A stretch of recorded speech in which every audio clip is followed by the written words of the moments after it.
Olá, mulheres, graça e paz, espero que todos estejam bem. É um privilégio para mim estar aqui falando um pouco daquilo que o Senhor tem já falado ao meu coração. E hoje eu quero trazer um texto muito conhecido que está lá no Evangelho de Marcos, capítulo 14, a história de Jesus ungido em Betânia, a partir do verso 3 até o 9. Se você tiver a sua Bíblia aí, abra ela e vamos ler juntos. Estando ele em Betânia, reclinado à mesa, em casa de Simão, o leproso, veio uma mulher trazendo um vaso de alabastro com um preciosíssimo perfume de nardo puro. E quebrando o alabastro, derramou o bálsamo sobre a cabeça de Jesus. Indignaram-se alguns entre si e diziam: para que este desperdício de bálsamo? Porque este perfume poderia ser vendido por mais de 300 denários e dar-se aos pobres. E murmuravam contra ela. Mas Jesus disse: deixa, porque a molestais? Ela praticou boa ação para comigo. Porque os pobres sempre os tende convosco, e quanto quiserdes podeis fazer-lhe bem, mas a mim nem sempre me tendes. Ela fez o que pôde, antecipou-se a ungir-me para a sepultura. E em verdade vos digo, onde for pregado em todo o mundo o evangelho, será também contado o que ela fez para memória sua. Antes de começar uma reflexão do texto, eu queria trazer uma breve compreensão acerca dos valores mencionados no texto. Então vamos lá. O vaso de alabastro era um tipo de vaso feito de pedra de calcário, frágil, transparente, semelhante ao vidro. Era preciso quebrar o vaso para retirar o conteúdo e uma vez quebrado, não tinha mais utilidade. Ou seja, era um vaso exclusivo para armazenar coisas preciosas. O perfume de nardo puro. O nardo era retirado de uma planta aromática encontrada em local de difícil acesso, por isso também era extremamente valioso. Denário. Denário era a principal moeda, romana. Um denário equivalia a um dia de salário. Era possível comprar 8 quilos de pães. Os discípulos disseram mais de 300 denários, então mais de 300 dias de trabalho ou 2.400 quilos de pães. Enfim, não resta dúvida de que estamos falando de algo muito precioso, algo muito valioso.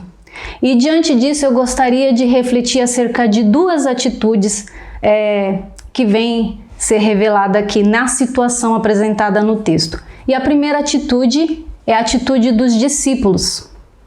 O texto diz que quando a mulher quebrou ali o vaso e derramou o bálsamo sobre Jesus, eles se indignaram, Ficaram ali indignados com aquela atitude. E a pergunta para quê? No verso 4, deixa claro que eles acharam um desperdício, mesmo sendo para Jesus. E aí vem uma reflexão para nós. Quantas vezes nós consideramos um desperdício servir ao Senhor com o nosso tempo, com o nosso talento, com as nossas habilidades? Quantas vezes nós julgamos desnecessário participar da obra e às vezes até nos apoiamos em algumas ideias de que tem muita gente para fazer? Ou quantas vezes você já deve ter ouvido alguém dizer que é perda de tempo servir, de que a gente não vai mudar as coisas, de que nós não vamos mudar o mundo, não vamos salvar o mundo. De fato, nós não vamos salvar o mundo, mas Jesus pode. E para nós deve ser um privilégio fazer parte de tudo isso. Nós devemos encarar como um privilégio servir a Deus.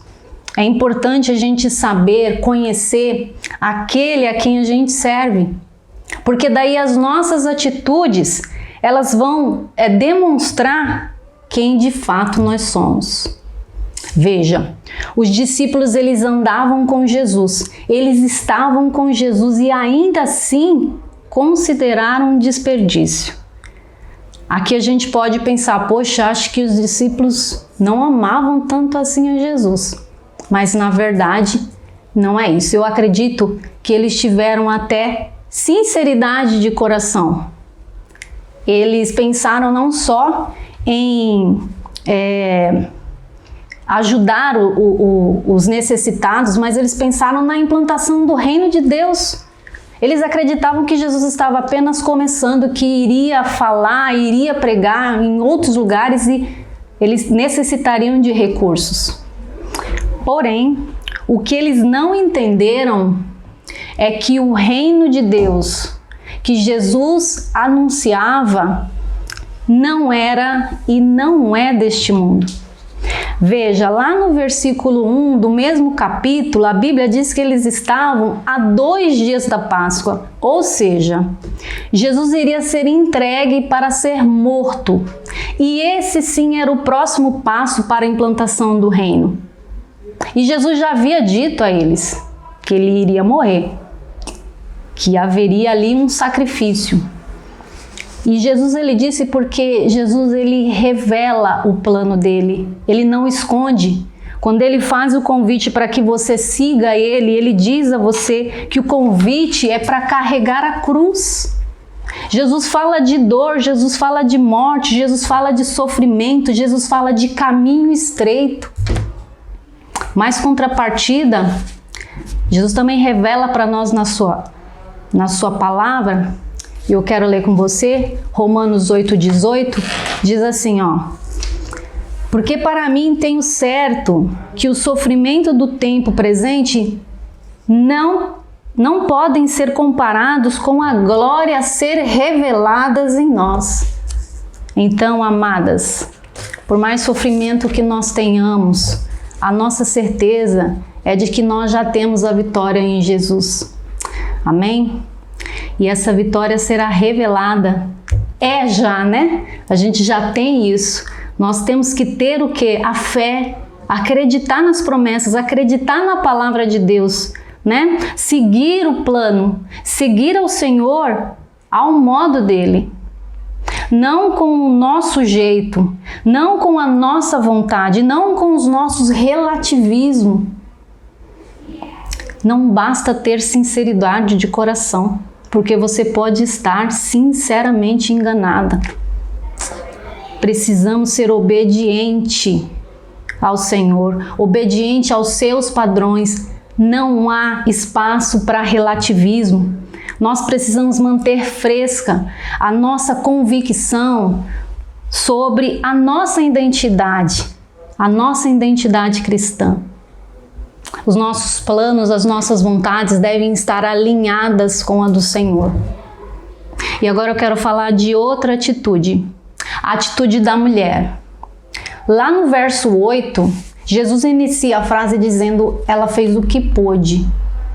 E essas duas palavras traz para mim uma reflexão. Eu tenho feito o que eu posso para o Senhor? Eu tenho dado o meu tempo, recursos, habilidades para o Senhor? Como eu tenho gasto o meu tempo? Eu estou doando ao Senhor de fato o que eu posso ou o que sobra? Deus é aquele que nos dá todos os recursos que nós temos. Dinheiro, bens materiais, capacidades, habilidades, tudo é Ele quem dá. E Ele nos dá para que a gente use. Nós temos duas formas de usar os recursos que o Senhor nos dá. Dentro e fora do reino. E aqui uma reflexão para mim e para você é de como nós estamos usando os recursos que o Senhor nos dá. De que forma eu estou utilizando aquilo que Ele me deu. Aquela mulher, ela calculou a atitude dela. Não foi um ato impensado, no calor das emoções. Era algo muito precioso. ela tinha exatamente ideia do que ia fazer, ela tinha certeza do que ela queria, né? E ela separou o seu melhor para Cristo, talvez tudo o que ela tinha. E ela fez aquilo porque ela considerou que valia a pena. Valia a pena se desfazer de um perfume tão precioso, tão valioso, para demonstrar honra, para demonstrar o amor, para demonstrar a gratidão ao Senhor. O que ela queria de fato era a intimidade com o Senhor. Ela deu tudo o que tinha, porque de fato ela queria estar mais próximo daquele, né, que trouxe tudo o que ela precisava, a vida. Aquela mulher, ela entendeu que não havia nada nem ninguém mais precioso do que aquele que estava diante dela. Ela entendeu que o Senhor, que Jesus é o único, que Ele é singular, que não há ninguém igual a Ele. O Senhor nos dá oportunidades grandiosas de participar do grande plano dele. Nos revela coisas maravilhosas quando nós estamos dispostos a submeter tudo o que temos e que somos para a glória de Deus. Um cristão autêntico, ele não separa a sua vida em dois segmentos: na igreja, com os irmãos, no trabalho, em casa, não. Nós temos que ser cristão 24 horas. Onde nós estivermos, nós devemos brilhar a nossa luz. Devemos mostrar a quem nós seguimos de fato. Devemos servir ao Senhor com tudo que somos, com tudo que temos. Precisamos ter atitudes de quem segue o Mestre, de quem conhece o plano. Pois as nossas atitudes, elas revelam a nossa intimidade, o nosso compromisso e a nossa maturidade cristã. Eu queria terminar com uma frase no livro de John Stott, no seu livro O Discípulo Radical, falando sobre maturidade cristã. Ele diz: quanto mais clara for a nossa visão de Cristo, mais convencidos nos tornaremos de que Ele é digno de nossa dedicação. Amadas, dedicação é entrega, é sacrifício, é amor. Eu queria orar com você. E na minha oração, eu peço para que o Senhor nos dê um coração sensível para entender que nós devemos deixar aos pés do Senhor tudo aquilo que nós temos, tudo aquilo que nós somos, a serviço dEle. Amém? Feche os olhos e ore comigo. Deus, muito obrigado, Senhor, pela Tua palavra que é viva, Pai, eficaz e produz frutos em nós.